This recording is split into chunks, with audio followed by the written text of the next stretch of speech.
ભગવાન કહે કે આ સૃષ્ટિના પૂર્વમાં માત્ર હું જ હતો, મારી સિવાય ન તો સ્થૂળ ન તો સૂક્ષ્મ કંઈ હતું. જે સૃષ્ટિ આજે તમને દેખાય છે તે દિવસે તે ન હતી, અને છતાં એ સૃષ્ટિના સ્વરૂપમાં જે કાંઈ આજે તમને દેખાઈ રહ્યું એ પ્રતીત થઈ રહ્યું છે એ સૃષ્ટિમાં હું જ છું. તમને શંકા છે ભગવાન, પણ હકીકતમાં જે કાંઈ દેખાય છે તે, અને એ જ છે ને ભગવાન, સોનું જ છે. શું છે? સોનું છે. પણ કાનમાં પહેર્યું છે એટલે શું છે? બુટ્ટી છે. નાકમાં પહેર્યું છે તો નથડી છે, હાથમાં પહેર્યું તો કંગન છે, ગળામાં પહેર્યું તો હાર છે. છે શું? સોનું.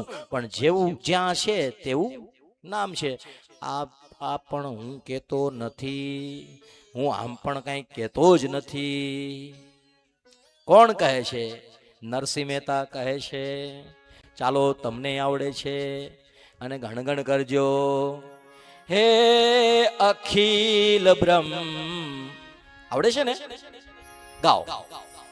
એક તું શ્રી હરિ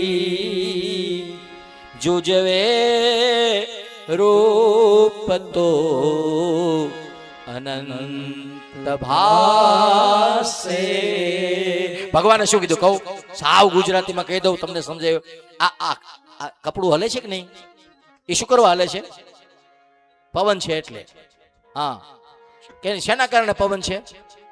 પંખાના હિસાબે. હા, તો એ બંધ કરી જો તો એમાંથી નીકળે કે શરૂ હોય તો જ નીકળે? શરૂ થાય પછી ને.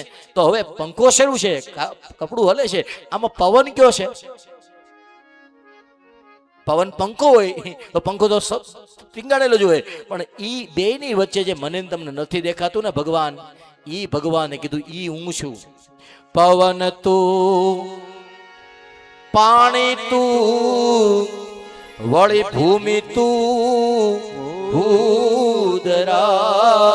પવન તું, પાણી તું, અને ભવન તું, ભૂદરા. અને વૃક્ષ થઈ ફૂલી રહ્યો તું જ આપે. ઘાટ ઘડ્યા પછી નામ રૂપે જૂજવા, અંતે તો હે મનુ હે મરે.